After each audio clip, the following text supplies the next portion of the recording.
Baik, bismillahirrahmanirrahim. Assalamualaikum warahmatullahi wabarakatuh.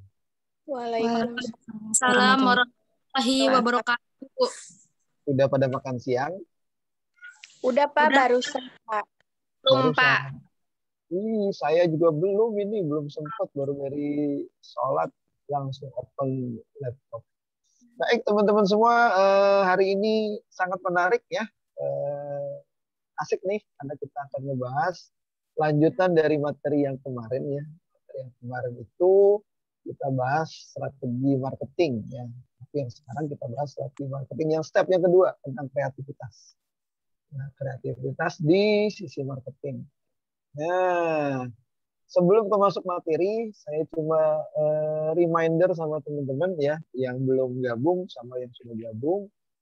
Pekan depan sudah masuk agenda UTS. Sekali lagi pekan depan UTS materinya materi dari pertemuan 1 sampai pertemuan hari ini. Hari ini pertemuan ke-7. Nanti soalnya ada berapa ya? Ada 25 ya. Banyak ya. Multiple choice enggak, saya nggak pernah kasih multiple choice ya. 25 studi kasus. Waduh, studi kasus. Jadi kalau studi kasus, kalau teman-teman kasih jawaban yang sama, wah ketahuan ini berarti copy paste ya. Yang copy paste, mohon izin ya, saya langsung kasih nilai 0, 0 ya. Jangan copy paste, saya punya software. Jadi sekali lagi nanti soalnya akan berbeda antara NPM yang ganjil sama NPM yang genap. Jadi nanti tolong teman-teman yang ganjil ya kerjakan yang ganjil. Kalau yang NPM-nya genap ya kerjakan soal yang NPM genap. Pak, gimana kalau ketuker? Ya, kalau ketuker ya nilainya 0 ya. Ketuker itu bisa sengaja, bisa juga nggak disengaja. Saya asumsinya disengaja aja. Jadi pastikan NPM teman-teman ganjil atau genap, lihat soalnya. Kayak Esta ini kan, Esta ini 58 ya, berarti NPM-nya genap. Lalu Mariani ini belakangnya berapa tuh? 03, berarti NPM-nya ganjil. Kita tahu ya, sistem GAG, ganjil sama genap. Baik teman-teman semua, alhamdulillah kita masuk materi yang ke-7 tentang creative promotion. Seperti sudah di awal pertemuan kemarin, mungkin saja teman-teman sudah belajar di mata kuliah dasar-dasar manajemen pemasaran. Tapi saya nggak tahu ya materinya sama atau enggak ya. Sama nggak Teh dengan manajemen pemasaran sebelumnya? Materi saya, Teh Mita, Teh Mariani, sama nggak? Teh Mita? Iya Pak. Sama nggak materi saya tentang pemasaran dengan mata kuliah yang di sebelumnya, semester kemarin pemasaran, sama nggak? Membangun brand awareness. Belum lihat. Kan bukan belum lihat. Waktu di semester kemarin dapat mata kuliah dasar-dasar manajemen pemasaran kan? Iya dapat Pak. 5. Iya, sama nggak materinya dengan yang saya berikan sekarang? Aduh, lupa kok. Beda. Oh, beda. Beda. Ya, bedanya di mana? Bedanya di mana, Teh? Ngobrol dulu yuk, bedanya di mana? Silakan siapa yang mau ngobrol, bedanya di mana? Teh Mariani, bedanya di mana? Atau Teh Novita, bedanya di mana, Teh? Kemarin mah baru dasar-dasarnya Pak. Oh, dasar-dasarnya. Emang ini bukan dasar? Kayak teori-teorinya kayak gitu, Pak. Oke, baik. Ini mah lebih mendalam teh kayak Pak. Siap, ya lebih mendalam ya, kayak sumur di dalamnya digali. Oke teman-teman, sebelum masuk materi yang ke-7 ya, yang lebih pokoknya belajar marketing itu seni banget, enak banget ya, asik banget. Saya kalau belajar marketing itu nggak ada habisnya, nggak ada puasnya, nggak ada bosennya ya. Karena ilmu marketing itu selalu membuat kita menjadi kreatif. Kemarin sudah kita bahas teman-teman tentang membangun brand awareness. Masih ingat ya gambar corong minyak ini, masih ingat ya? Gambar corong minyak ya. Ini corong minyak ini menggambarkan berapa banyak yang kita bangun brandnya, makin lama makin ke bawah, yang akan beli nggak banyak. Itu udah pasti hukum alam. Jadi kalau ada 100 orang nawar, ya mungkin yang beli nggak 100. Bisa aja yang beli cuma 10 kan gitu. Namanya hukum Pareto ya. Hukum Pareto itu rumusnya pasti udah tahu teman-teman ya, 10, 5, 3, 1. Kalau ada 10 yang kita promosiin, kita tawarin barang kita 10 orang, 5 orang mikir-mikir, 5 orang mikir-mikir setengah, 3 orang nawar, 1 orang beli. Itu hukumnya. Ya, nah, kemarin sudah kita bahas, membangun brand awareness itu stepnya ada 5. Nah, sekarang saya tanya nih, yuk kita ngobrol dulu sambil saya review, sambil saya tambahin nilai-nilainya. Awareness itu apa teman-teman? Awareness. Yuk, silakan yang mau bantu jawab. Awareness ini apa sih? Langkah pertama tuh awareness. Awareness itu apa? Promosi, Pak. Tentang sebuah bisnisnya. Harus tahu tentang sebuah bisnisnya, bukan, Pak? Prospecting. Ya, harus tahu tentang produknya. Ya, jadi proses aware. Jadi gini, bahasa sederhananya gini. Gue aware banget deh sama Novita. Nah, berarti dia perhatian. Jadi ada proses ketika konsumen itu tertarik sama produk kita, itu namanya aware. Ada proses konsumen itu tahu tentang diri kita, itu namanya aware. Jadi awareness itu adalah konsumen tahu tentang produk.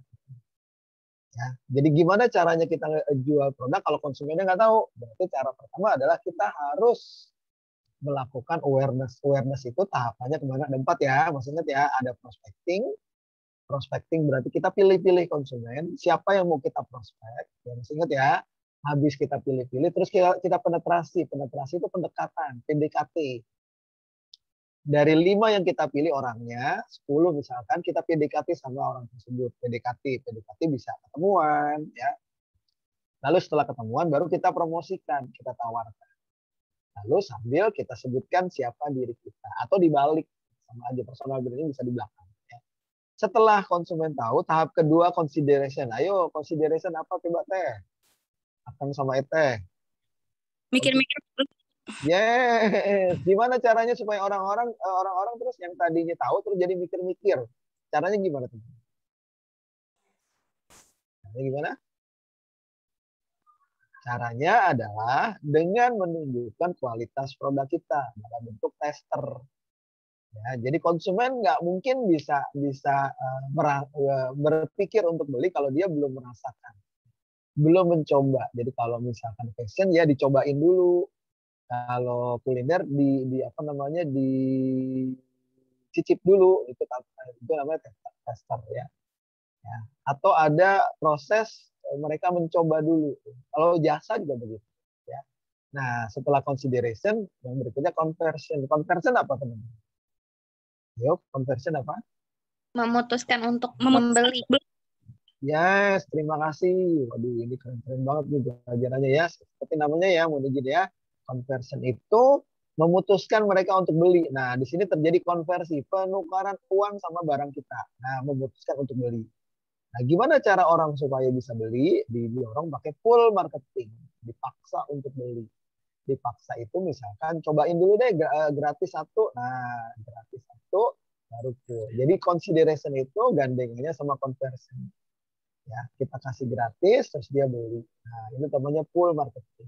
Misalkan gratis untuk ibu hamil makan bakso misalkan, berarti kita paksa untuk datang ke toko. Itu namanya full memutuskan. Yang gratis 1. Nah, proses conversion ini ada proses yang namanya sedekah teman-teman ya. Jadi ada bagian dari marketing yang nanti kita sisihkan untuk proses promosi. Promosi free, gratis. Nah, setelah conversion jangan berhenti di sini ya. Banyak perusahaan atau banyak marketing ketika orang sudah beli dia berhenti, udah puas. Salah ya. Kemarin saya tanya nih, coba ya, saya tanya sama teman-teman nih, misalkan saya tanya sama yang sudah join, Ella yang suaranya serak-serak baca. Iya, Pak. Oke, setelah conversion itu namanya apa teh? Loyalty. Loyalty. Oke, sekarang saya tanya yang kedua Ella. Perusahaan dikatakan tumbuh kalau terjadi proses apa teh? Tahun lalu sudah saya jelaskan. Perusahaan disebut tumbuh, disebut berkembang ketika terjadi proses push marketing. Ya, strateginya push marketing ya. Terjadi yang namanya repeat order, teman-teman. Dicatat ya, repeat order. Ini nanti repeat order itu artinya apa? TLA, pembelian ulang. Pembelian ulang, Pak. Ya, jadi Ella punya bisnis, disebut bisnisnya tumbuh ketika orang yang sudah beli, dia beli lagi. Ya, repeat order. Tapi kalau teman-teman punya bisnis, punya usaha, atau kerja dimanapun jadi marketing, ketika orang beli, dia nggak balik lagi, berarti bisnisnya nggak tumbuh. Ya, cuma satu kali beli. Jadi kalau misalnya Teh Mita kerja di perusahaan, jadi marketer, itu orang sudah habis beli, dia nggak beli lagi. Berarti Teh Mita gagal membuat perusahaannya tumbuh. Ya, jadi disebut perusahaan tumbuh, disebut bisnis itu bertumbuh ketika konsumennya loyal. Loyal itu namanya repeat order. Pembelian ulang. Ingat ya, jadi jangan sampai orang beli terus nggak beli lagi, itu namanya nggak tumbuh. Nah, supaya orang bisa beli ulang, loyalty, gunakan teknik yang namanya push marketing. Push marketing berarti satu, kita jebak mereka menjadi member, kasih kartu member, misalkan gitu. Kalau sudah member, kalau jadi member, Bapak dapat diskon nih 20%. Nah, berarti memaksa dia untuk loyalty. Oh iya, gue jadi member. Atau ketika dia beli, habis beli terus dikasih kupon voucher untuk beli yang kedua atau beli yang ketiga, ada potongan 50%. Nah, itu memaksa dia push untuk datang lagi. Dia udah beli satu kali, nah, dikasih kartu voucher untuk pembelian yang kelima. Nah, berarti dia harus beli lagi kedua, ketiga, keempat supaya dapat gratis. Dan ini banyak diterapkan oleh perusahaan untuk melakukan strategi loyalty.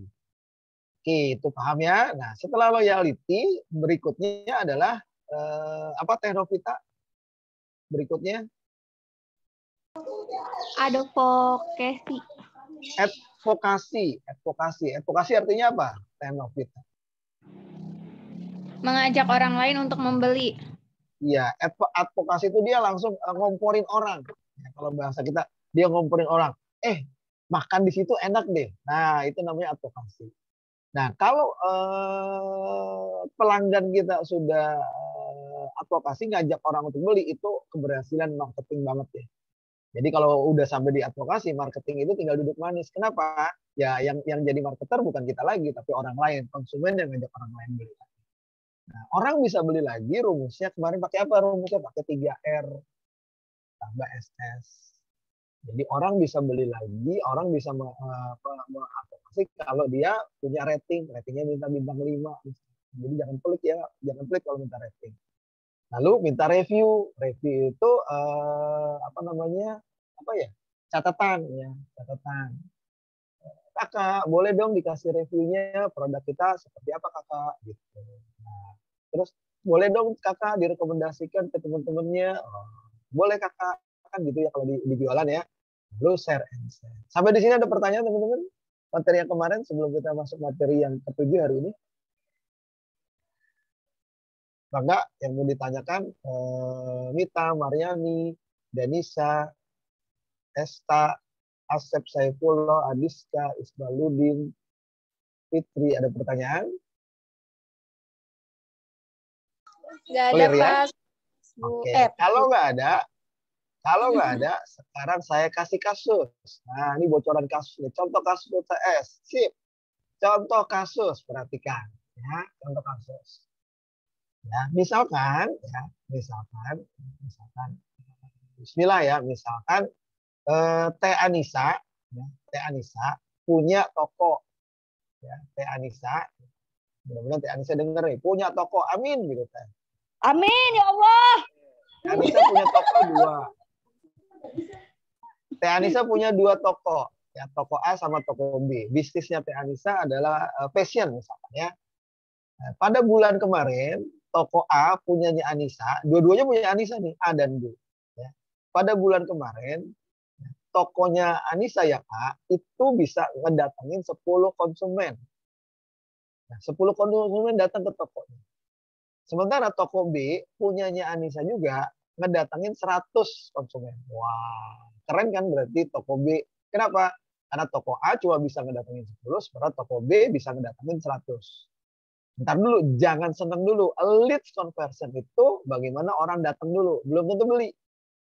Nah, toko A ternyata dari 10 yang datang, 10 membeli. Keren nih baru ya. Customernya 10 membeli. Nah, toko B sebaliknya. Yang datang banyak 100, tapi yang beli hanya 10. Omsetnya sama sih, omsetnya sama. Ya, 1000 misalkan, $1000 misalkan. Tokonya Anissa. Nah, kasusnya tolong dijawab ya. Yang jagoan, yang bisa jawab saya kasih bonus. Yang pertama kasusnya adalah 1. Bagaimana cara menaikkan omset kedua toko tersebut? Lalu yang kedua, apakah sama strategi yang dilakukan pada kedua toko tersebut? Silakan. Yang mau bantu jawab, enggak? Yuk. Saya tambahin nilainya. Yo, saya tungguin. Tadi kan katanya nggak ada pertanyaan. Sekarang saya tanya nih. Kan teman-teman sudah belajar ya strategi kaki meja kemarin ya. 4 kaki meja. Ada lead conversion, ada strategi marketing, ada lead sales, dan seterusnya. Nah, tadi ada 2 toko. Izin jawab. Ya, siapa nih? Saya lihat dulu. Afifah ya? Iya, Pak. Afia, oke, silakan Teh. Gimana Teh? Itu kan bagaimana cara menaikkan omset kedua toko tersebut. Kalau menurut saya, itu kalau toko A, cara menaikkan omsetnya yaitu dengan cara memasang iklan promosi, memasang iklan promosi untuk menaikkan jumlah leads-nya, Pak. Terus Jumlah yang datang ya? kalau Jumlah yang datang ya? ya, Oke, iya, Pak. sip. Terus kalau toko B-nya itu harus melakukan training sales atau SPG atau SPB-nya untuk menaikkan jumlah customer-nya. Oke, terima kasih Afifah dapat bonus. Ini keuntungan mahasiswa yang sudah membaca slide saya. Good, Teh Afifah ya. Buat teman-teman yang makanya slide materi saya kan sudah saya share dari kemarin kan.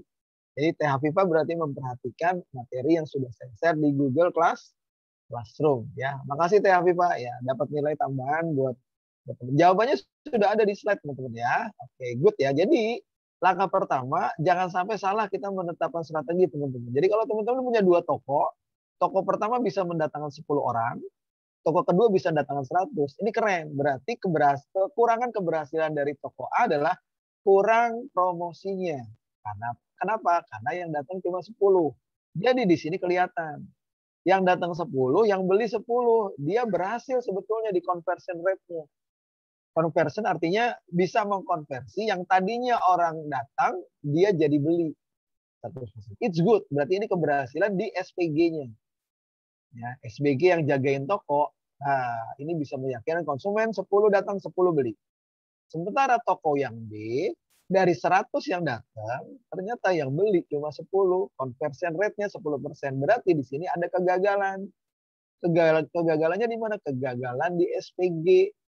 Atuh, teh yang datang udah banyak, 100 orang. Tapi kenapa 100 yang nggak beli? Nah, oke, berarti strategi yang pertama yang harus dilakukan adalah untuk toko A, kita harus naikkan leads-nya. Naikkan jumlah konsumennya. Dengan cara apa? Promosi besar-besaran. Supaya yang tadinya 10 bisa datang 100. Strategi yang A jangan digunakan untuk toko B. Kenapa? Percuma kalau yang orangnya datangnya banyak tapi yang beli cuma sedikit. Nah, ini akan mubazir. Ya, nah di sini strategi A, toko A pasang iklan. Sementara toko B, iklannya udah keren ini, 100 orang udah datang.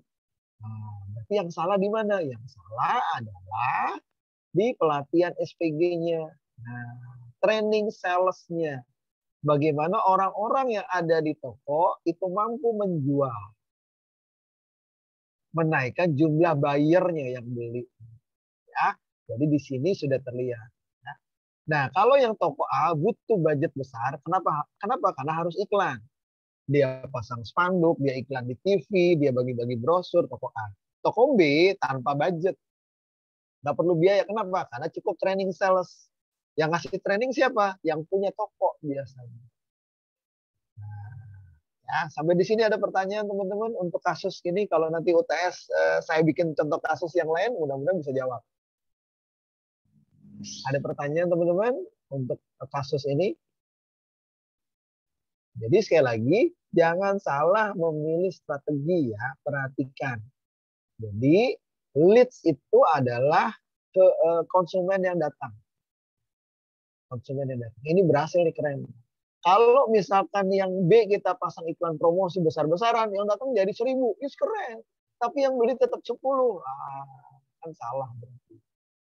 Ya, itu kesalahan. Jadi sebagai seorang pemimpin, sebagai seorang pemilik toko, Anda harus pandai melihat. Atau boleh juga pakai strategi yang ketiga. Apa tuh strategi yang ketiga? Switch. Di switch itu artinya customer SPG yang ada di toko A pindahkan setengah ke toko B supaya dia membantu SPG yang ada di toko B. Nah, SPG yang di toko B 5 orang pindahkan ke toko A supaya bisa saling belajar. Jadi ada 3 cara ya. Sampai di sini ada pertanyaan untuk kasus 1. Saya ngasih gambaran bahwa teman-teman ini adalah seorang pemilik bisnis ya. Jadi seorang pemilik bisnis harus cerdas melihat peluang-peluang kayak gini. Jangan sampai salah menentukan strategi. Oke? Halo, tidur semua ya? Iya, Pak. Gimana? Ada yang nanya nggak? Nggak direspon, saya dicuekin. Ada yang nanya nggak? Kalau nggak, bilang nggak. Gitu. Mita sakit gigi, Mita. Oke, lanjut. Kita nggak dengar ya. Cukup jelas ya? Oke, kalau lanjut kita masuk. Oke, siapa yang mau tanya? Oke, nggak ada ya. Kita lanjut sekarang. Kita lanjut yang berikutnya. Nah, sekarang kita masuk di pertemuan yang hari ini. Ya, itu tadi pertemuan kemarin ya, kasusnya kayak gitu. Nah, teman-teman masih sudah belajar waktu di pemasaran tentang 4P ya. Ada produk, ada price, ada place, ada promosi. Kalau pakai bahasa Indonesia, ada barangnya, ada harganya, ada tempatnya, dan ada promosi iklannya. Ya, kalau produk itu berarti kaitannya tentang apa? Tentang fitur. Fitur itu tentang apa ya? Ragam produk Anda. Ya. Ragam produk itu artinya apa ya? Jenis barangnya bisa banyak. Ya. Jadi ibaratnya pilihannya banyak, variannya banyak. Jadi kalau Anda punya kopi atau punya kafe, varian kopinya banyak. Sehingga konsumen bisa memilih varian produk milik Anda. Jangan sampai begitu konsumen datang ternyata variannya cuma 1, sementara konsumen maunya varian yang lain. Oke, terus perhatikan kualitasnya, perhatikan brandingnya, mereknya, packagingnya, pelayanannya, sama garansinya. Ini mudah-mudahan sudah dipelajari ya di mata kuliah strategi pemasaran. Jadi saya nggak ulang lagi. Sementara kalau untuk harga, apa yang harus dilakukan? Strategi penentuan harga. Harga yang harus dibuat harus benar-benar di list terdaftar. Jangan sampai harga yang kita siapkan disimpan. Jadi orang harus tahu tuh harga kita. Kenapa harga itu mengundang konsumen datang. Terus ada juga diskon. Ada juga potongan harga. Atau ada juga nyicil. Nah, kalau barangnya mahal dia bisa nyicil atau enggak. Kalau ketiga adalah tempatnya. Tempat itu bisa ruko, bisa juga pakai marketplace ya. Kalau misalkan ruko, perhatikan lokasinya, ya, transportasinya. Nah, yang terakhir adalah promosi. Oke, ini saya nggak bahas ya, ini mengulang aja. Anda tolong buka lagi buku marketing mix di strategi pemasaran teori. Yang saya mau masukkan adalah ini teman-teman. Kalau waktu sebelumnya marketing itu 4P. 4P tadi apa teman-teman? Produk, price, promotion, place. Promotion. Ada 4 di atas ya. Ada produk, ada price, ada place, ada promotion. Tapi ada promotion. Ya, makasih. Di era yang sekarang, teman-teman sekalian, tolong perhatikan ya. Di era yang sekarang itu terjadi yang namanya shifting, teman-teman. Shifting itu pergeseran ke digital. Ya. Jadi 4P-nya sekarang sudah berubah menjadi 4C. Jadi nanti teman-teman kalau diminta jelas 4C, 4P lawan 4C itu apa? Kalau 4P tadi sudah jelas. Nah, sekarang 4C. 4C itu apa? Kalau dulu, ya masa lalu, sebagai pemilik bisnis kita fokus sama produk kita. Sekarang kita fokus pada C yang pertama, yaitu konsumen. Jadi kita harus tahu konsumen maunya apa, konsumen butuhnya apa. Nah, produk kita menyesuaikan dengan keinginan konsumen, kebutuhan konsumen. Nah, jadi consumer wants and consumer needs. Paham ya? Jadi kalau kemarin kita fokus ke barang-barang kita harus bagus, bro. Oke, barang kita bagus kualitasnya. Tapi perhatikan juga kebutuhan konsumen sama keinginan konsumen. Sesuaikan produk kita sesuai dengan kebutuhan konsumen. Terus yang kedua, kalau sebelumnya kita fokus di price, di harga harus begini, harus begini. Enggak, sekarang kita fokus cost-nya harus satisfy. Artinya harga itu harus memuaskan konsumen. Bagaimana harga itu bisa konsumen itu puas dengan harga kita. Sehingga mereka mau beli. Jadi harga itu mengikuti kebutuhan atau kepuasan dari sisi konsumen. Kalau nggak jelas silakan ditanya ya. Nah, yang ketiga terkait dengan place.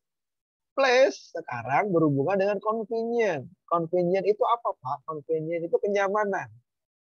Kenyamanan dalam hal apa? Easy of buying. Kenyamanan, kemudahan konsumen beli.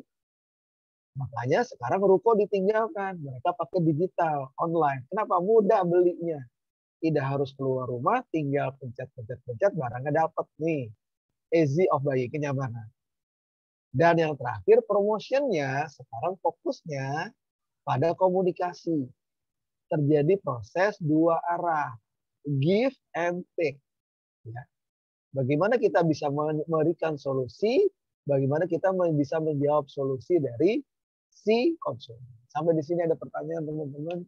Bedanya 4P dan pengembangan dari 4P ke 4C. Emang enggak? Bocoran UTS ada soal ini loh. Pak, untuk tadi yang price atau diganti dengan cost itu mohon penjelasan ulangnya, Pak. Oke. Price itu kan tentang harga. Jadi ketika kita menentukan harga, biasanya kita akan menghitung harga pokok ya. Bahan pokoknya, bahan promosinya, semuanya dihitung, baru tentuin harganya harus segini. Katakan harganya misalkan harganya harus 30.000. Ternyata setelah di era yang sekarang, harga 30.000 itu belum tentu memuaskan konsumen. Jadi sekarang pada saat kita menentukan harga, kita harus survei pasar. Survei kemana? Apakah konsumen puas dengan harga yang kita tentukan? Kemahalan atau kekurangan? Kemahalan atau kemurahan? Ya, kalau kemurahan berarti kita bisa naikkan sesuai dengan segmennya. Intinya price itu adalah kepuasan harga dari sisi konsumen. Konsumen merasa puas. Oh, pantas aja di 30.000 enak. Itu berarti konsumen merasa satisfied, merasa yes, saya nggak salah pilih, gitu kira-kira. Nah, jadi cost to satisfy adalah harga itu memuaskan si konsumen, bukan memuaskan si pemilik bisnis. Kalau zaman lalu price itu sesuai dengan maunya yang punya toko, harganya harus segini. Kalau nggak segini nggak dijual. Sekarang nggak bisa kayak gitu ya. Sekarang kita harus melihat. Oh, ternyata kalau harga 30.000 itu kemahalan. Oke, pemilihannya bisa ada dua. Ya, harganya tetap sama, tapi kuantitinya ya, jumlahnya kita kurangin sedikit. Ya, atau harganya kita coba kita coba poles dengan proses beli dua dapat gratis satu. Nah, gitu. Sehingga orang puas belinya. Oke, sampai di sini ada pertanyaan slide digital workplace, teman-teman. Ada, lanjut teman-teman ya. Materinya banyak nih ya. Lanjut. Setelah itu sekarang, nah kenapa kita harus memikirkan 4C? Ya, karena berikutnya di tahun-tahun berikutnya ketika teman-teman nanti lulus ya, bayangin teman-teman nanti lulus ya, lulus tahun depan ya. Amin, tahun depan masih lulus nih. Ya Amin. Setuju, berarti setuju siap-siap nyusun proposal ya, bimbingan, lalu tahun depan 2022 berarti teman-teman sudah pakai toga nih ya.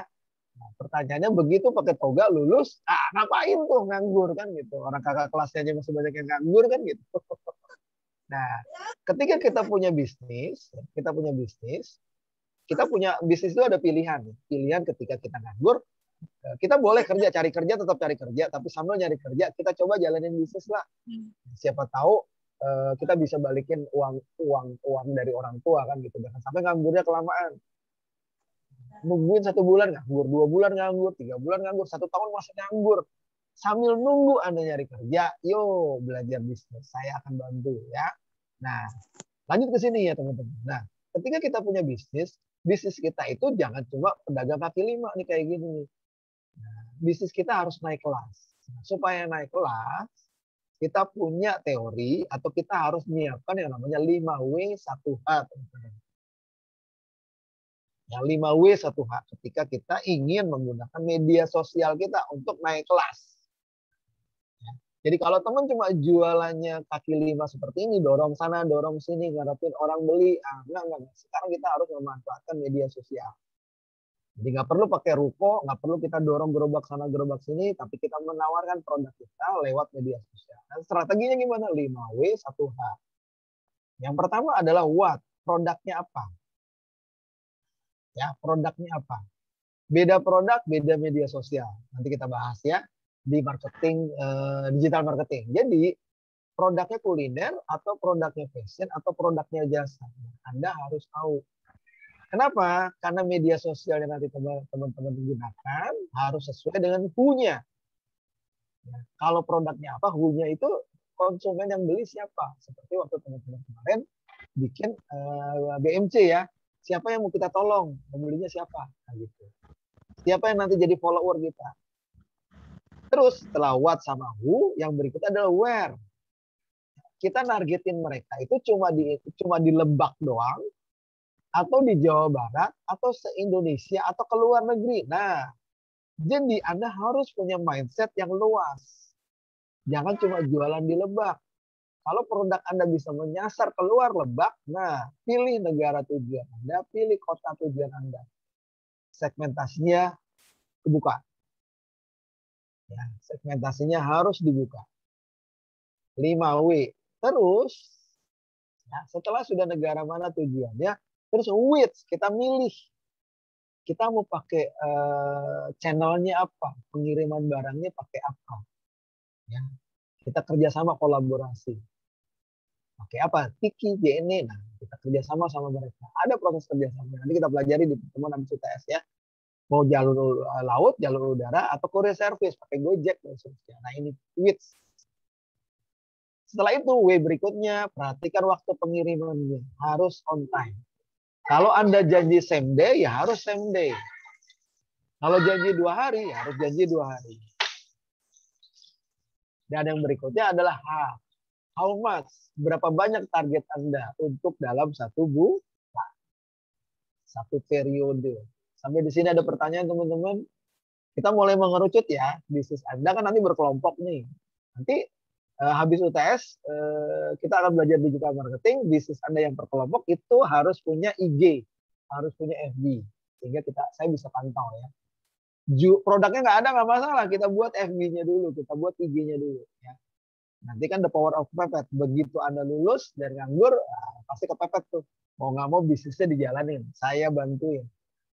Kalau nggak kepepet biasanya nggak ditengok bisnisnya. Ini ada ilmu yang namanya the power of kepepet. Kalau udah kepepet, udah 1 minggu di rumah aja nggak kerja, udah 1 bulan di rumah aja nggak kerja, mulai itu nyokap mulai teriak-teriak. Sarjana ekonomi di rumahnya, ngelamar apa? Nah, saya kupingnya merah. Halo, saya pengalamannya. Ingin sebulan masih di rumah masih nyaman teman-teman. 2 bulan nggak dapat kerja, udah serba nggak enak, keluar rumah malu, keluar kamar malu sama siapa? Sama bokap sama nyokap. Ayo kita belajar jadi UMKM yang naik kelas. Saya bantuin. Lanjut ya. Ada pertanyaan di sini? Nggak ada, Pak. Nggak ada. Lanjut. Slide berikutnya. Nah, supaya 5W1H-nya tadi tepat sasaran, teman-teman harus fokus di 8R. Aduh, Pak Yulikus, apalagi di 8R. Serius, saya kasih singkatan supaya teman-teman bisa mudah belajar. Yang pertama adalah right of information. Jadi harus di digital itu Anda harus benar menyampaikan informasi. Makanya kemarin kan harus fast ya. Harus fatonah, harus amanah, harus sidik, harus tablik. Jadi harus right semuanya. Informasinya harus benar. Jadi jangan sampai kalau teman-teman jualan itu informasinya bohong. Informasinya hoax, nggak boleh. Kalau orang sudah nggak percaya sama informasi yang kita sampaikan di media sosial, habis media sosial kita ya. Lalu right of product, produk yang kita tawarkan juga harus sama dengan produk yang dikirimkan. Banyak tuh di toko-toko online kita belinya apa, ternyata barang yang dikirim beda. Wah, saya pernah lihat tuh banyak banget tuh pada yang kecewa. Nah, teman-teman harus yakinkan produk yang dibeli sama konsumen benar juga yang dikirim sama kita. Terus harus apa? Right of quantity. Quantity itu apa? Jumlahnya. Ya, kalau pembeli beli 10, ya dikirim juga 10, jangan dipotong ya. Jangan dikurangi. Karena kan harus amanah. Terus yang keempat, right of condition, kualitas. Kualitasnya harus benar-benar terjamin. Jadi perhatikan produk teman-teman ya. Kalau produknya memang fragile, mudah pecah belah, benar-benar packagingnya harus diperhatikan.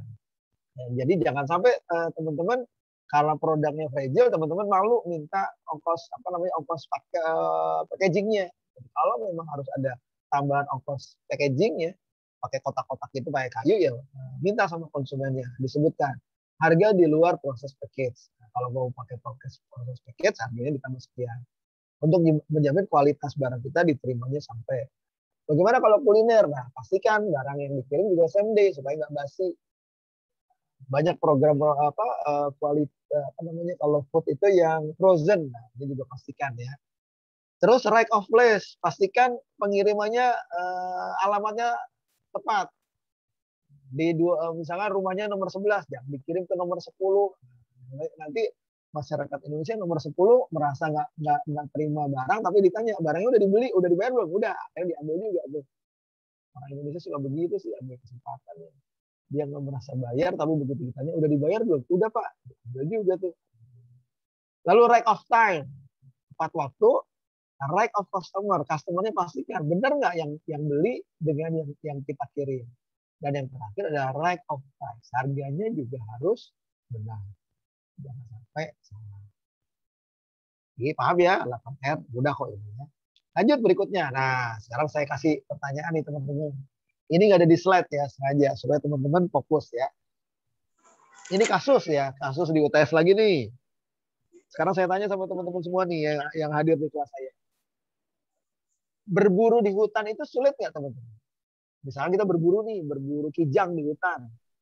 Nah, saya ajak teman-teman, my trip, my adventure. Kita datang ke hutan, kita cari kijang untuk ditembak. Sulit atau mudah? Sulit, Pak. Sulit, Pak. Sulit. Harus bawa peralatan kemahnya, harus bawa makannya. Kadang-kadang bawa makannya lebih banyak, apalagi kalau emak-emak. Ya. Pak, di hutan ada facial nggak? Aduh, kita mau berburu ke hutan malah bawa facial. Ya, jadi dia malah make up di hutan. Ribet banget. Nah, pertanyaan saya sekarang saya balik. Mudah mana berburu di hutan dengan berburu di kebun binatang? Mudah mana coba? Di Kebun binatang, Pak. Pinter 7C ya. Pinter ya. Ya berburu di kebun binatang mudah. Kenapa? Karena binatangnya udah ada, udah dikerahkan semua, tinggal tembak. Tapi jangan berburu di kebun binatangnya. Ini analogi teman-teman. Analoginya adalah dalam proses marketing bisnis kita, ya, jangan jualan di tempat sepi. Kenapa? Nggak ada yang beli. Jadi kalau kita mau jualan, cari tempat ramai. Jadi teman-teman mau jualan misalnya kuliner. Marketnya anak muda, tapi jualannya di tempat-tempat yang sepi, tempat orang nggak lewat, di kuburan misalkan. Ya, kalau jualan di kuburan, jualan bunga-bunga itu cocok. Jadi pastikan kita ada di tempat yang ramai. Kalau offline, misalkan produk kita disukai sama anak-anak remaja, ya, anak milenial. Berarti jualannya di mana? Di sekolahan, di kantin di sekolah, di kantin di kampus. Nah, itu pas. Di kantinnya pondok itu pas. Marketnya pas. Jangan produknya milenial, tapi teman-teman jualnya di pasar tradisional. Pasar tradisional itu yang datang emak-emak semua. Nggak ada yang beli, teman-teman. Ya, itu maksudnya ya. Jadi berburulah di kebun binatang. Itu dari sisi yang offline. Bagaimana kalau yang online? Yang online juga begitu, teman-teman. Misalkan di sini ada teh siapa nih? Misalkan ada teh teh Ella lagi, bosen teh Ella lagi. Yang kelihatan di kamera Iya, Pak. di laptop saya Ella mulu kameranya. Saya ganti deh, saya switch. Siapa ya? Misalkan yang lain nggak buka kamera nih, nggak bisa di absen, biarin aja lagi tidur. Yang buka kamera selain teh Ella, teh Mita, misalkan. Oke. Kenapa, Pak? Enggak kenapa-napa, saya nggak nanya. Misalkan Temita punya bikin bisnis terus bikin IG ya. Ternyata followernya cuma 10. Nah, kalau teman-teman follower cuma 10, jangan jualan di IG teman-teman. Berarti kita harus jualan di mana? Kita jualan di IG yang followernya banyak. Gitu. Atau strategi yang kedua, bagaimana banyak-banyakin dulu follower masuk ke kita. Gitu. Jadi berburu di kebun binatang itu artinya ya kalau di online cari IG, cari FB yang followernya banyak. Caranya gimana? Oke, kita lanjut. Contoh yang kedua misalnya. Sekarang saya tanya, ini yang laki-laki nih, siapa yang hobi mancing? Olahraga mancing ini olahraga yang apa ya? Olahraga yang unik. Kalau olahraga yang lain harus maju. Ya, harus maju. Silat harus maju. Lari apa namanya harus maju dan sebagainya. Kalau mancing nggak bisa maju, kalau maju kejebur ya. Sekarang saya tanya sama yang laki-laki ini, lebih enak mana? Mancing di kolam sendiri atau mancing di kolam tetangga? Ayo, Akang sama Eteh. Kolam sendiri, Pak. Lebih enak mancing di kolam tetangga, Pak. Kenapa? Ikannya banyak. Kalau di kolam sendiri, ikannya sendiri. Ya, 1 kali 2 kali memang enak memancing di kolam tetangga. Tapi lama-lama kita nggak enak juga. Ya. Maksudnya gini teman-teman, ketika kita menggunakan media sosial, 1 kali 2 kali boleh kita nge-tag ke sana. Di-tag ya. Di-tag atau di-mention ke sana. Di-mention ke media sosial yang followernya banyak. Gue mau mention ke tempatnya Raffi misalkan, Raffi Ahmad kan followernya banyak. Saya tahu banyak yang lihat produk kita. 1 kali nggak masalah. 2 kali kita nggak masalah, tapi begitu 3 kali kita dianggap benalu, kita dianggap parasit, kita dianggap sampah. Apalagi kalau kita nggak izin, nah, kita diblok. Jadi enaknya gimana? Enaknya kita mancing di kolam sendiri. Berarti gimana caranya? Kita harus banyakin follower kita. Makin banyak followernya, berarti kemungkinan orang beli makin banyak. Gitu teman-teman. Strateginya bagaimana? Nanti kita bahas ya. Jadi ini saya bikin analogi dulu ya teman-teman ya. Jadi berbisnislah di tempat yang ramai, berjualanlah di tempat yang ramai. Baik itu ruko maupun online. Kalau online sekali-kali boleh mancing di kolam tetangga, artinya sekali-kali kita nge-tag di kolamnya tetangga. Tapi yang paling nyaman kita punya kolam sendiri sehingga konsumennya kita rawat, binatangnya kita rawat, ya, ikannya kita rawat. Kenapa? Karena ikan yang ada di akunnya kita. Contoh misalkan, nih contoh ya, ada WA group, ada WA broadcast, ada Line, ada Telegram, ada FB group, ada Instagram, ada TikTok. Itu kalau ada di akun kita akan nyaman menggunakan. Ya, jadi kita gunakan strategi bagaimana caranya supaya konsumen itu gabung di WA kita. Kan 256 tuh sekali gabung. Ya.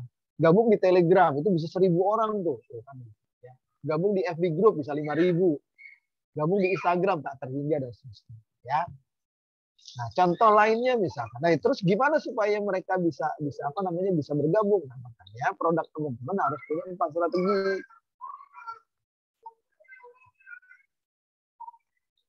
Bentar ya.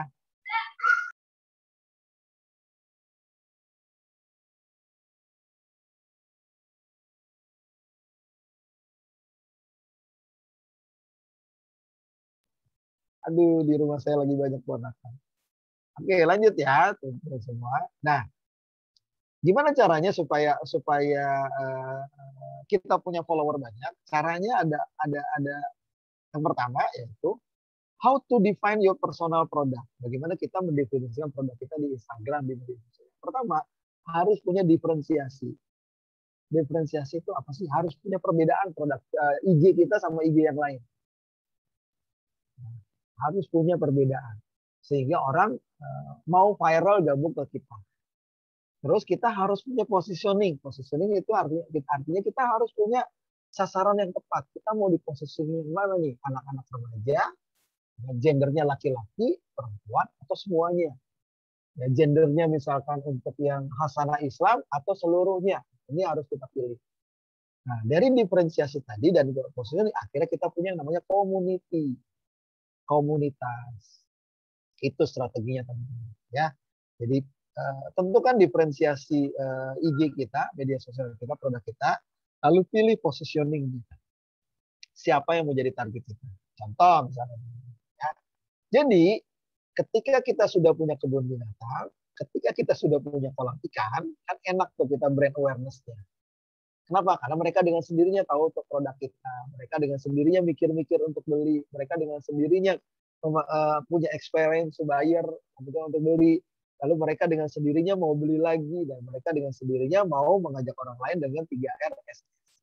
Kalau kita punya apa tadi? Kebun binatang sendiri, punya kolam ikan sendiri. Berarti bagaimana caranya kita punya kebun sendiri? Bagaimana caranya kita punya kolam sendiri? Nah, itu tadi. Punya diferensiasi produk, punya positioning target. Sehingga kita punya komunitas sendiri. Ada pertanyaan sampai di sini? Pak, mau nanya, Pak. Mangga. Silakan, Pak. Ini Mariani mau nanya, Pak, perihal kita kan lagi nginin bisnis online ya, Pak. Nah, kan semakin banyaknya persaingan nih bisnis online. Kadang agak ngedon gitu, Pak. Nah, gimana caranya kita menjawab tantangan dalam menghadapi persaingan bisnis, terutama bisnis online tersebut, Pak? Nah, sedangkan rata-rata customer kita tuh kalau kita masang status gitu, Pak, ya, tentang penjualan itu di online, udahlah mending beli di Lazada aja, langsung di Lazada atau di Shopee aja gitu, Pak. Gimana itu, Pak? Oke, good ya, good question ya. Mariana ya tadi ya? Mariana ya? Mariani, Pak. Mariani, Teh Mariani sudah punya produk dijual online lewat langsung ya. Nah, Teh Mariani punya akun nggak di Lazada? Punya akun nggak di Tokopedia? Akun ada, Pak, cuman ya gitu. Kenapa? Belum ini, Pak. Jadi gini teman-teman ya, nggak ada salahnya kita punya toko. Kita punya toko. Toko online di mana? Saya aja punya, teman-teman, di Tokopedia. Saya punya di Tokopedia. Saya punya di Lazada. Saya nggak boleh sebutin produknya ya, karena dilarang dosen nanti ketahuan jualan ya. Saya punya produk ya. Saya punya produk. Jadi kita punya toko di sana. Jadi selain kita punya toko sendiri di media sosial sendiri, kita juga punya toko di marketplace. Jadi Lazada, Tokopedia, Shopee itu namanya marketplace. Marketplace ya, terjemahannya adalah tempat pasar. Jadi itu pasar yang online. Jadi kita manfaatkan marketplace tersebut. Kita bikin akun di sana. Nah, terus gunanya media sosial kita untuk apa? Gunanya Instagram kita untuk apa? Gunanya WA group kita untuk apa? Gunanya Facebook kita untuk apa? Untuk edukasi, teman-teman. Ya. Jadi media sosial itu bukan tempat jualan. Ini banyak yang salah. Ya. Media sosial itu tempatnya kita bersosialisasi, tempatnya kita untuk ngasih ilmu. Jadi kalau kita kasih ilmu, kita kasih edukasi, orang akan like kita. Coba teman-teman lihat ya, kalau kita ngasih jualan, orang nggak ada yang like. Tapi kalau kita kasih sesuatu joke, sesuatu yang inspirasi, orang akan like. Dia akan nge-share. Sampai di sini cukup jelas, Mariani? Pak, jadi kita intinya harus punya marketplace ya Pak ya? Satu, marketplace. Terus media sosial itu jangan melulu dipakai untuk jualan. Jadi jualan di media sosial itu waktunya, nanti kita bahas ya, hanya Rabu dan Sabtu. Secara psikologis seperti itu. Ya. Lalu Senin, Selasa, Kamis, Jumat, Ahad dipakai buat apa? Itu namanya kita gunakan namanya timeline. Jadi kita punya posisi-posisi Senin untuk apa, Selasa untuk apa, Kamis untuk apa, Jumat contohnya buat tausiah, Ahad untuk sesuatu yang is joke misalkan. Jangan Senin sampai Ahad lu jualan terus, orang bosan. Jualan mulu. Nggak boleh kayak gitu. Nanti ada triknya ya teman-teman ya. Nanti habis UTS ya kita fokus ke digital marketing ya Teh Mariani ya. Kalau Mariani itu hampir setiap hari Pak. Aduh, jangan Teh. Nanti orang jadi ibaratnya jadi muntah. kebanyakan promosi. Jadi orang suka dengan media sosial kita kalau media sosial kita ada sesuatu yang mereka suka. Ini keren nih. Tumben-tumben Teh Mariani gitu loh. Jadi kita bisa copy paste dari inspirasi yang lain. Jadi kita buat konten-konten yang kita sesuaikan. Senin tentang hari Senin itu khusus konten apa, Selasa konten apa. Jualan itu cuma di hari Rabu dan di hari Sabtu. Alasannya apa nanti saya jawabnya di marketing digital ya. Oke Teh Mariani ya. Iya. Apa tadi soalnya apa? Nggak boleh ngeganjel gitu Teh. Ntar jadi bisul. Gitu ya.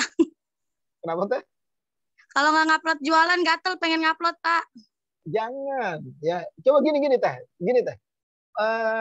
Teh Mariani pernah gabung sama akun lain nggak? Kalau ngeliatin orang jualan terus, lama-lama bosen nggak Teh?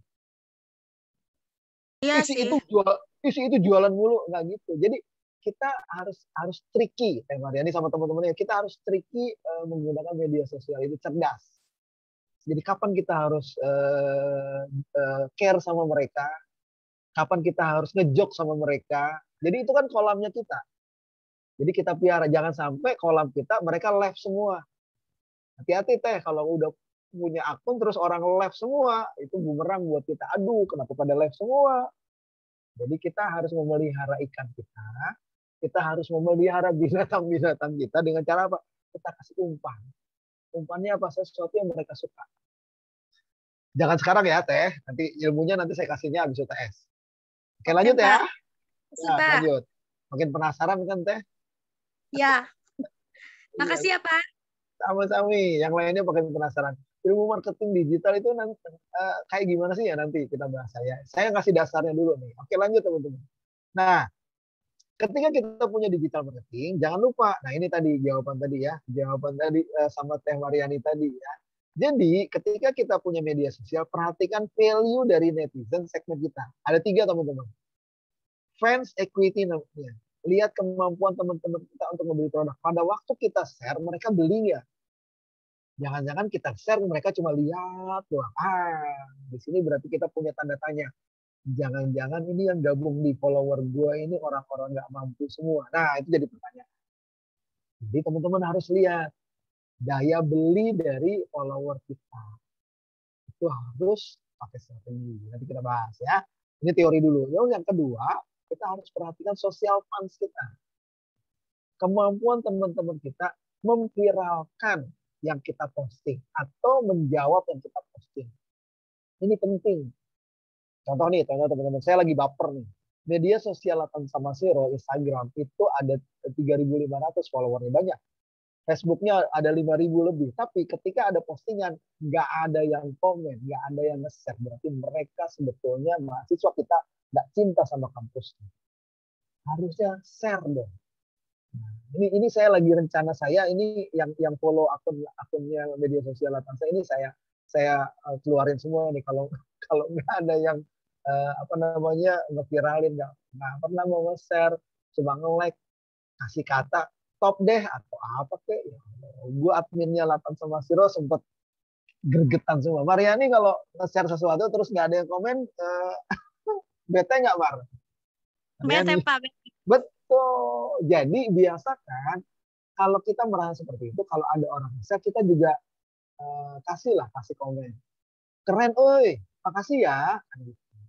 Sehingga orang merasa, oh iya dihargai. Karena mahasiswa Latansa gitu dong ya. Punya media sosial kampus, Facebook, Instagram, kalau adminnya posting, direspon. Jangan cuma dilihat doang, cuma diklik gambar lopek aja. Aduh, susah banget. Apa jangan-jangan mahasiswa Latansa nih handphonenya nggak punya keypad ya? Jadi malas ketik.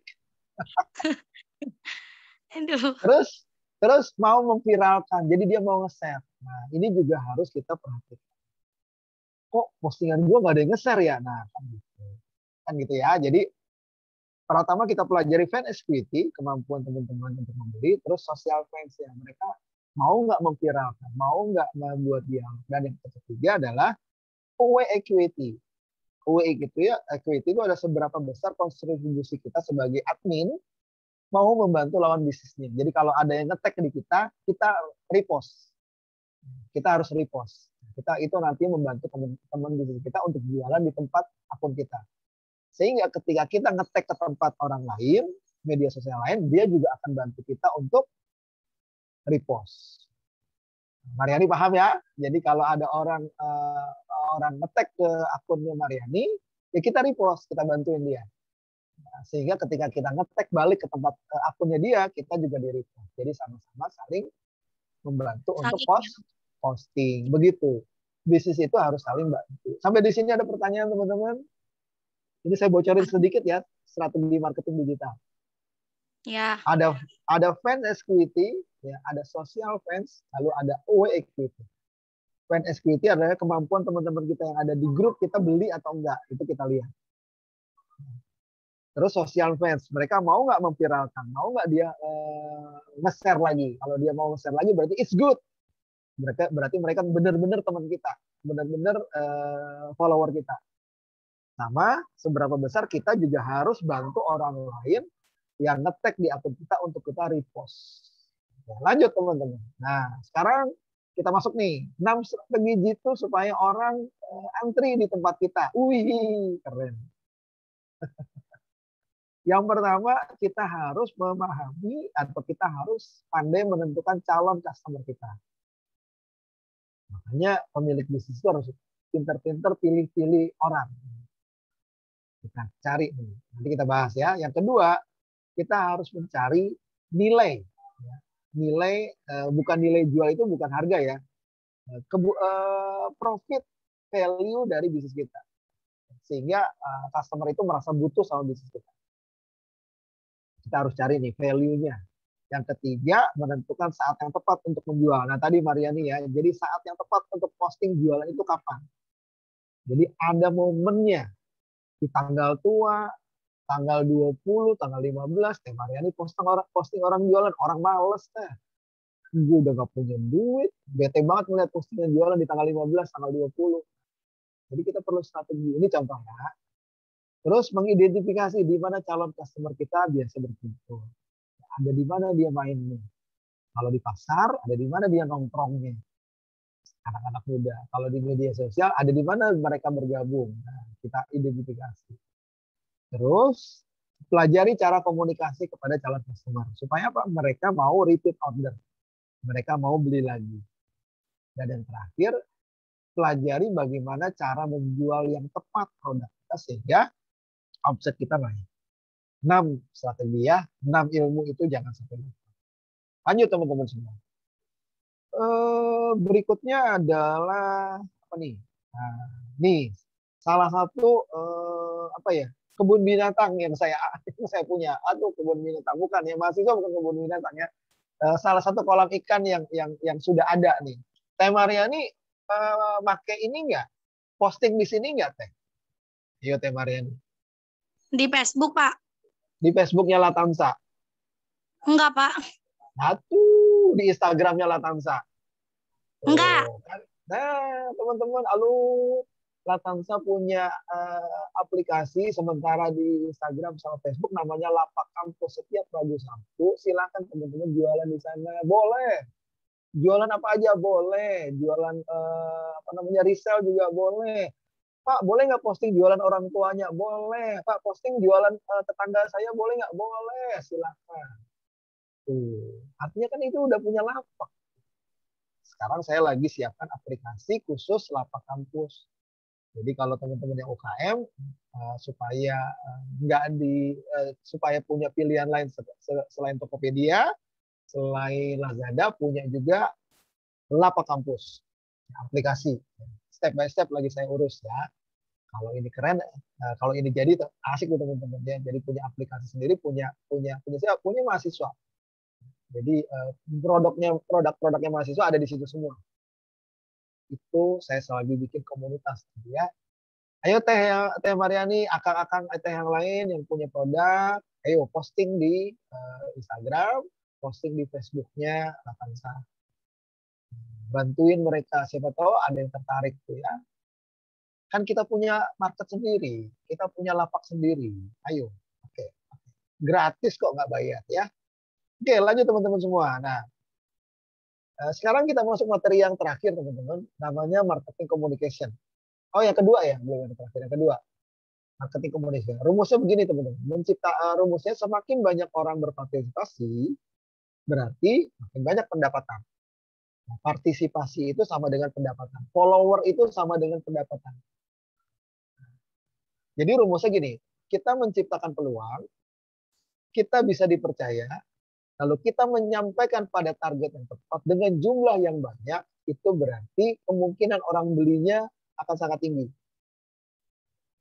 Jadi kalau promosi jangan cuma satu orang. Rumusnya tadi sudah jelas ya, 10, 5, 3, 1. Kita promosi ke 10 orang, 5 orang mikir-mikir, 3 orang nanya, 1 beli. Itu udah rumusnya. 10, 5, 3, 1. Berarti kalau kita promosi ke 20 orang, yang beli 2 biasanya. Kalau 30, 3. Berarti kalau kita promosi ke 100 orang, baru 10 orang. Ya. Kayak gitu. Jadi makin banyak, makin bagus. Paham ya? Itu namanya marketing communication. Ya. Komunikasi pemasaran. Itu ilmunya ya. Nah, kita masuk ke sini. Ini nggak perlu saya bahas ya. Teman-teman pasti sudah cukup jelas di 4P. Nanti ngulang lagi teman-teman bosan ya. Ini sudah ada di portofolio pemasaran. Silakan buka lagi materinya, buku kuliahnya. Nah, sekarang yang mau saya arahkan adalah 4P itu selain jadi 4C, juga jadi 4P. 7P teman-teman. Hah? 7P, iya. Yang tadinya cuma price, product, promotion, place, sekarang nambah people. People itu apa? Orang-orang yang bekerja di dalam bisnis kita. Proses itu apa? Proses itu adalah mulai dari pengadaan barang sampai pengiriman barang. Proses semuanya. Dari mulai pengadaan, produksi sampai dengan barang dikirim. Itu harus dilihat sama orang. Konsumen harus tahu. Makanya sekarang banyak Instagram media sosial yang menggambarkan proses produksi. Bikin video tentang produksi kita. Produksi lagi ngejahit, produksi lagi masak, itu dilihatin. Karena orang butuh trust. Lalu physical environment, lingkungan yang mendukung bisnis kita. Ya. Oke, secara eksplisit saya coba jelasin sedikit-sedikit aja. Kalau produk sudah cukup jelas ya. Ada desainnya, ada teknologinya, useful, nyaman, nilai, kualitas, packaging, branding, aksesoris, garansi. Ini sudah tahu lah. Kalau price berarti berhubungan dengan skimmingnya. Skimming itu bagaimana kita menetapkan harga, bagaimana kita membuat penetrasi harga, bagaimana harga itu secara psikologikal orang itu jadi suka sama harga kita. Lalu perhatikan biaya tambahan kalau memang ada, biaya tambahan untuk ongkos dan seterusnya. Lalu jangan sampai kita loss leader itu sampai rugi. Ini perhatikan ya, price. Lalu selain produk price ada P, promosi. Promosi itu ada 8 ya teman-teman. Ada penawaran khusus, ada iklan, ada tester, ada direct mailing. Direct mailing itu surat langsung, pakai poster, pakai brosur. Misalkan kalau minimarket tuh suka tuh sore-sore itu datang ke rumah-rumah, ke kampung-kampung, dikasih brosur. Terus kalau iklan apa lagi, sedot WC tuh pasang stiker di tembok-tembok, stiker di mana lagi itu di tiang listrik. Bisa juga itu promosi ya, bisa juga kasih hadiah. Promosi itu bikin persaingan dan promosi itu bisa dengan apa. Intinya promosi itu ini teman-teman ya. Jadi sebagai orang marketing, sebagai pemilik bisnis, kata-kata promosi itu adalah strategi untuk membuat konsumen sadar bahwa produk kita ada di dekat mereka.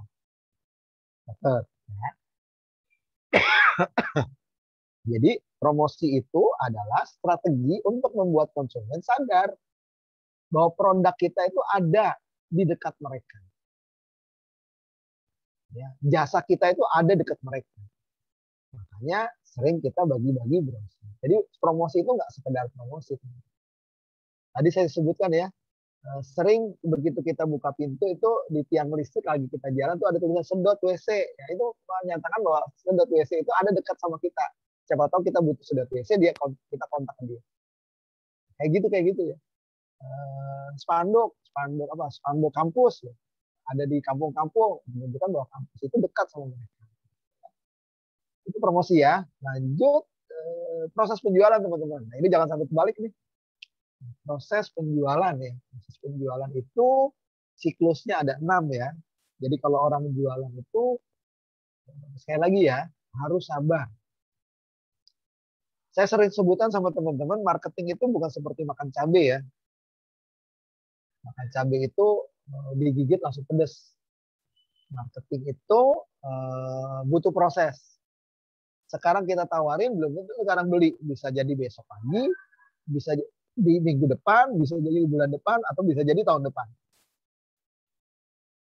Nah, prosesnya ada 6 teman-teman ya. Sales cycle, jangan tukar nih nanti kalau lagi ujian atau lagi sidang skripsi ya, ditanyain tentang KKU, ditanyain tentang apa namanya teori penjualan ya. Yang pertama prospecting ya. Prospecting itu pilih-pilih target, Anda milih-milih. Gue jualan sama siapa ya? Gue jualan kemana ya? Jangan semuanya dihajar. Kalau semuanya dihajar, akan buang energi dan akan buang effort biaya yang sia-sia. Betul sih, makin banyak target makin bagus. Tapi kalau sia-sia ya percuma juga ya. Kita harus prospecting, pilih-pilih target sesuaikan dengan produk Anda. Kalau sudah pilih, yang kedua approach. Approach itu pendekatan. Halo, Assalamualaikum, Akang. Kenalin, saya Mariani. Teman kamu waktu SD, mau ketemu boleh nggak? Nah, itu approach. Jangan kita di telepon nawarin. Jangan kita di WA japri nawarin. Jadi, pagi pertama kita posting boleh di WA group, tapi satu ketika kita japri mereka.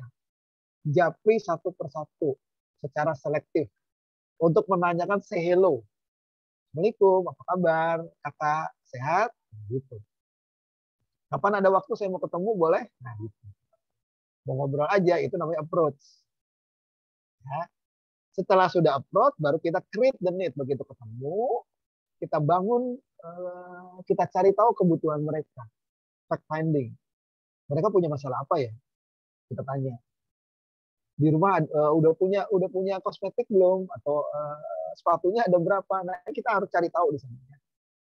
Putra atau putrinya udah sekolah belum? Nah, kayak gitu ya. Belum sekolah. Putra sama putrinya udah lulus SMA. Iya, baru lulus SMA besok nih. Mau lanjutin kemana? Bapak anaknya mau kuliah sih. Nah, kuliah di Latan sama Siro aja. Saya ada beasiswa nih kalau Bapak mau. Nah, itu langsung create the needs. Lihat kebutuhan mereka. Lalu presentation solution. Kita bikin sebuah presentasi supaya permasalahan dia selesai. Habis itu handling objection. Dia mau kuliah sih tapi nggak punya biaya, handling objection. Saya bisa bantu Bapak pakai beasiswa, kebetulan saya kenal sama Pak Yulikus, kayak gitu. Handling objection, kita kasih beasiswa. Baru berikutnya, oke deal Pak ya, kuliah di Latan saya, deal, closing, selesai. Itu contoh. Ya, itu yang saya lakukan. Misalkan Latan saya mau kemana? Ke sekolah, berarti prospeknya ke sekolah. Mana nih SMA mana? SMA Negeri 1, SMA Negeri 2, dan seterusnya. Saya pilih, lalu saya approach kepala sekolahnya, telepon dulu. Assalamualaikum, kenalin saya, mau ngobrol-ngobrol bisa Pak? Saya mau seminar di sekolah, masih gratis Pak? Oke. Nah, di sekolah butuh apa Pak? Oh, sekolah butuh alat olahraga nih. Oke Bapak, kita siapkan alat olahraganya. Nah, ya, tapi kita nanti ada perjanjian. Saya boleh presentasi di sini, alat olahraga saya kirimkan, win-win solution. B2B, business to business. Itu strategi kampus ya. Saya nggak tahu strategi teman-teman. Oke, ada pertanyaan teman-teman proses penjualan? Pak, udah ngantuk. Kalau di kelas ketahuan ya. Oke, lanjut ya, dikit lagi teman-teman ya. Nah, prospecting marketing tadi sudah saya jelaskan teman-teman ya, menciptakan peluang bisa dipercaya sampaikan pada target yang tepat, jumlahnya harus banyak, sehingga targetnya bisa tersampaikan. Sekarang saya akan jelaskan ini teman-teman. Materi yang terakhir, 4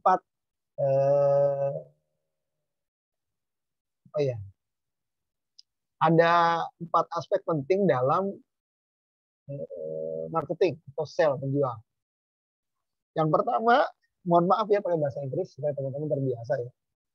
Yang pertama, selling is a process. Ingat ya, selling atau menjual itu adalah sebuah proses. Jadi jangan ujuk-ujuk teman-teman minta orang beli, nggak bisa kayak gitu. Mariani harus sabar tuh ya. Kayaknya Mariani orangnya sabar nih kalau jualan ya. Selling is a process.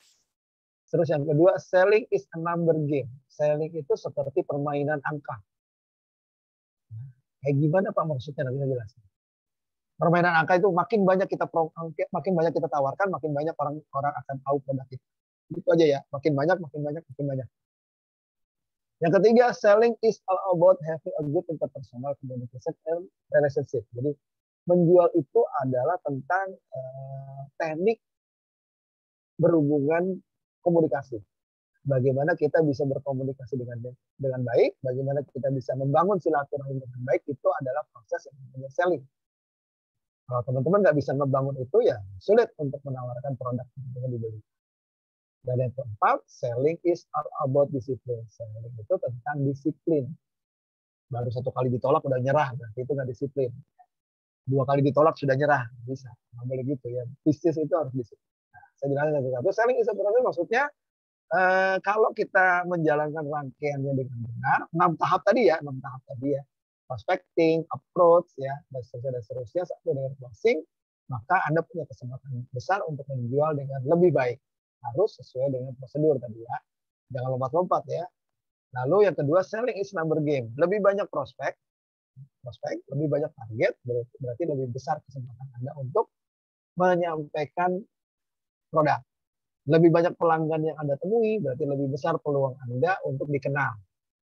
Lebih banyak Anda menawarkan, lebih besar kemungkinan Anda melakukan closing. Barang itu terjual. Lebih banyak pelanggan yang bahagia bersama dengan Anda, maka lebih besar pula kesempatan Anda akan mendapat referensi ke teman-temannya dia.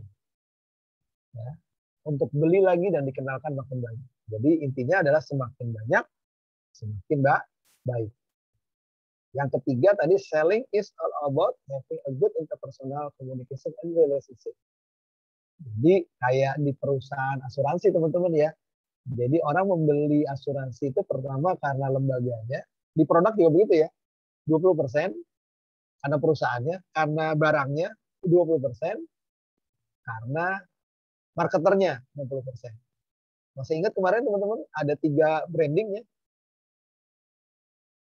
Kalau karena perusahaannya berarti namanya apa? Corporate branding. Karena barangnya namanya product branding.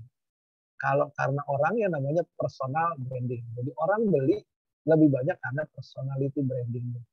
Karena Marianinya asik, karena Marianinya baik, karena Marianinya sabar, orang mau beli. Tapi karena kalau Marianinya jutek, orang nggak jadi beli. Halo Mariani. Sorry saya nggak jadikan contoh. Jadi itu kuncinya ya. Bagaimana kita membangun a good interpersonal communication dengan konsumen kita. Jadi jangan melulu nawarin barang. Oke Mariani, kamu kelihatannya marketer banget nih. Kalau dari nada suaranya marketer banget. Tapi harus punya strategi, Mariani ya. Ya saya emang suka Pak. Saya harus jualan, harus jualan, harus closing. Tapi punya trikinya, punya cara-cara yang nanti kalau di kelas enak nih bisa diskusi Mariani. Oke lanjut ya. Yang keempat ada selling is all about discipline. Perbedaan antara penjual yang sukses sama yang tidak sukses. Kalau orang yang tidak, kalau yang penjual sukses itu dia akan mengerjakan semua hal walaupun dia nggak suka. Kayak Mariani itu apa aja dikerjain tuh karakternya kayak gitu. Walaupun dia nggak suka, yang penting jalanin. Kalau yang nggak sukses itu dia pasti punya 1001 alasan. Kayak mahasiswa kuliah, aduh Pak hujan, nggak bisa online, nggak ada sinyal. Nah itu banyak alasan tuh. Tapi kalau dia mau sukses, dia akan cari terus sinyal yang tepat untuk dia berusaha untuk online. Oke, ini saya nggak bahas teman-teman ya. Ini bedanya new marketing sama old marketing. Teman-teman baca aja. Inbound nanti kita bahas di digital marketing. Ini teori aja ya. Teman-teman tinggal baca. Inbound itu teknik pemasaran masuk ya. Inbound. Bagaimana orang-orang bergabung ke website kita. Bagaimana orang-orang dengan sendirinya follower kita. Following bukan follower. Following kita, ngikutin kita ya. Ada juga yang namanya teknik SEO. SEO itu Search Engine Optimization.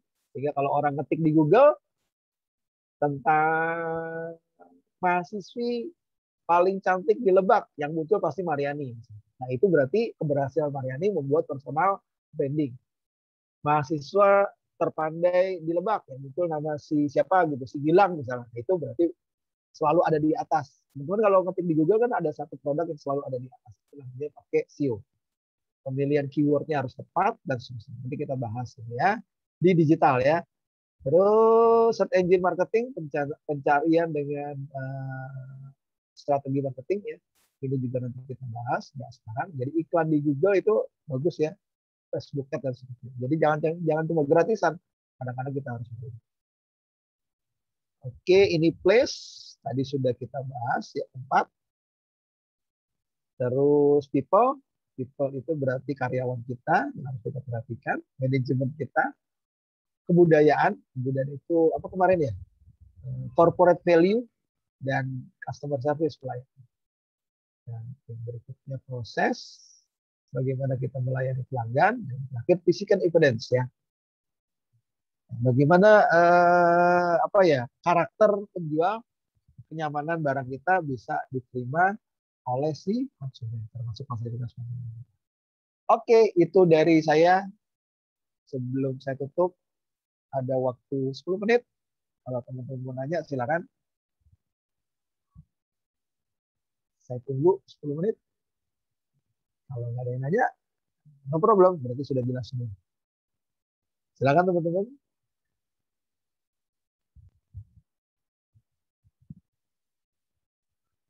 Oke, nggak ada yang nanya. Kalau nggak ada yang nanya, di sini ada 6 istilah dunia marketing yang teman-teman harus ingat-ingat terus ya. Direct marketing itu marketing secara langsung. Contohnya misalkan Mariani ya. Mariani udah keluarga belum, Ma? Udah punya suami belum, Ma? Belum, Pak, belum. Oh, belum. Oke, Mariani misalkan datang ke kondangan nih, diundang sama temennya nikahan nih, kondangan. Datang baik-baik, pakai baju yang paling cantik Teh Mariani ya. Begitu habis salaman, Teh Mariani izin tuh sama MC-nya. Nah, pegang MC-nya, pegang mic. Assalamualaikum Bapak-bapak, Ibu-ibu yang hadir. Kenalkan nama saya Mariani, saya mahasiswi Latan Samasiro semester 7, bentar lagi jadi pengusaha. Saya masih jomblo. Siapa yang mau nikah sama saya, silakan hubungi saya. Itu namanya direct marketing. To the point. Berani nggak Teh?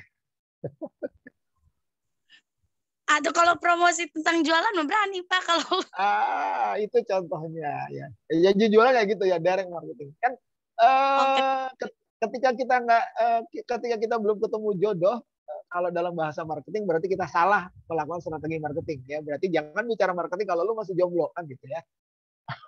Orang yang masih jomblo berarti kegagalan dia memarketingkan dirinya, kegagalan dia mempersonality brandingnya. Rasain lo. Harus lebih keras branding ya, Pak ya?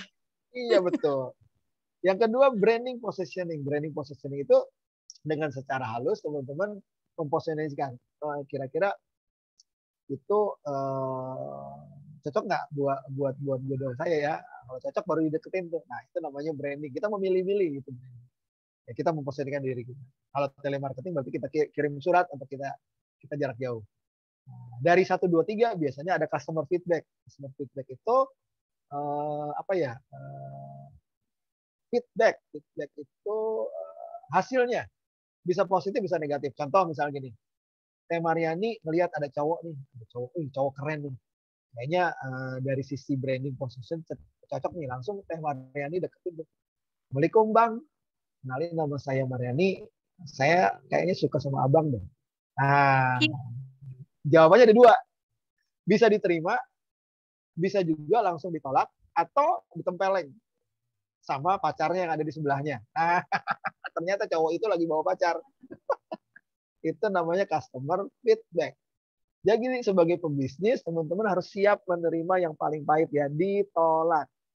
Bahkan ditabok kan gitu ya. Oke Mariani ya. Oke, Pak. Gue kasih contoh terus Mariani. Kebetulan dia yang nanya ya. Nah, kalau sudah dapat feedback dan ternyata cowok tadi ternyata berkenan, baru kita membangun building trust. Bagaimana dia suka sama kita, bagaimana mereka dia percaya sama kita, itu namanya membangun trust, kepercayaan. Setelah itu baru saya terima nikahnya, close the sales, jualannya langsung dibeli. Nah, mudah-mudahan tergambar ya pakai teori kayak gitu teman-teman ya, direct marketing, branding, telemarketing, customer feedback, building trust, building need, sama close the sales. Saya pakai ilmu yang kayak gitu aja ya, saya nggak pakai teori-teori yang tertulis. Susah masalahnya. Kasian, nggak ngerti-ngerti kalau maksudnya kayak gitu ya. Oke, kalau tadi apa ya, sales cycle, kalau ini sales promotion teman-teman. Perjalanan promosi, kalau tadi perjalanan jualan ya, kalau ini perjalanan promosi. Pertama, kalau mau promosi, kuasai product knowledge. Jangan sampai ketika ditanya product knowledge-nya, ini apa namanya, punya garansi nggak? Ini punya bahan bakunya apa? Ketika kita nggak tahu, berarti kita nggak paham product knowledge kita. Jadi pahami product knowledge itu pengetahuan produk yang mau kita jual. Terus setelah itu baru setelah sudah paham produk knowledge-nya, baru kita prospek, kita pilih. Sudah kita prospek, baru kita lanjutkan step ketiga, yaitu kita lakukan yang namanya building trust, membangun kepercayaan sama prospek tadi. Kalau sudah building trust, bangun keinginan supaya mereka benar-benar mupeng sama produk kita. Kalau orang lain, teman-teman Mariani sudah mupeng, muka pengen, apapun yang Mariani tawarkan, dia udah mupeng banget, udah gampang. Namanya mupeng. Mupeng itu singkatan muka pengen. Building need, udah pengen banget. Kalau sudah gitu, langsung give solution, kasih solusinya. Kalau nggak bisa beli satu, ini bisa didiskon kok, atau bisa dikredit kok barangnya gitu. Kalau sudah oke dengan proses akadnya, baru close the sale. Nah, habis close the sale, jangan lupa nggak berhenti sampai di situ.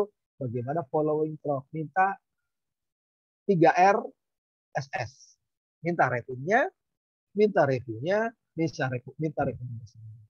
Itu namanya customer care. Oke, itu materi hari ini teman-teman. Cukup banyak materinya, dari mulai 4C, terus sales cycle, sama sales promotion ya, road to sales promotion. Oke, itu dari saya. Gimana? Cukup jelas sebelum saya tutup? Luar biasa ini. Jelas, Pak. Oke, terima kasih sudah jelas. Kalau sudah jelas, boleh saya tutup kelasnya? Boleh, Pak, boleh. Boleh ya. Baik. Untuk tugas sementara nggak ada teman-teman ya. Fokus di UTS ya. Jadi pekan depan UTS. UTS jangan terlambat teman-teman. Absen di UTS itu cuma saya kasih 10 menit ya. Lewat dari 10 menit berarti nggak bisa absen. Lagi ngapain lewat 10 menit. Jadi absen 10 menit otomatis absennya akan tertutup. Kalau kuliah 30 menit, kalau UTS 10 menit absennya. Jadi kalau terlambat absen berarti nggak bisa jawab ujian. Ya. Pak, 10 menit. Iya, 10 menit. Ya harus time ya. Lalu menjawabnya kita nggak Zoom ya teman-teman kalau UTS. Jadi nanti Google Classroom akan saya buka di jam sesuai dengan jam kuliah kita, jam 13.00. Link Google Classroom-nya langsung saya kirim ke WA Group. Anda klik, Anda masuk ke Google Classroom masing-masing tentang soal genap atau soal ganjil, lalu Anda jawab sampai dengan waktunya selesai. Kita selesai 14.30 ya. Lalu kirim balik lewat di formnya, jangan lewat di komentar ya. soalnya ada 10, nggak 25 ya, soalnya ada 10, lalu masing-masing soal ada bobotnya ya. Jadi kalau misalnya soal 1 maksimal nilai 10, nah berarti 10. Misalnya ada soal 2 maksimal nilai 30. Nah, berarti soal nomor 2 ini bobotnya tinggi. Fokus pada soal yang bobotnya tinggi. Jangan fokus pada soal yang bobotnya nilainya rendah. Semua wajib dijawab sih. Total bobot semua 100, tapi masing-masing soal ada porsi maksimal nilainya. Dan ini memilihnya. Mana yang harus duluan dijawab, mana yang nanti dijawab. 10 soal studi kasus tentang bisnis dan strategi kewirausahaan. Oke, terima kasih atas atensinya. Mudah-mudahan teman-teman tetap sehat selalu. Jangan lupa UTS-nya. Jangan terlambat. Limitnya 10 menit. Terima kasih. Wabillahi taufiq wal hidayah. Wassalamualaikum warahmatullahi wabarakatuh. Waalaikumsalam. Waalaikumsalam warahmatullahi wabarakatuh.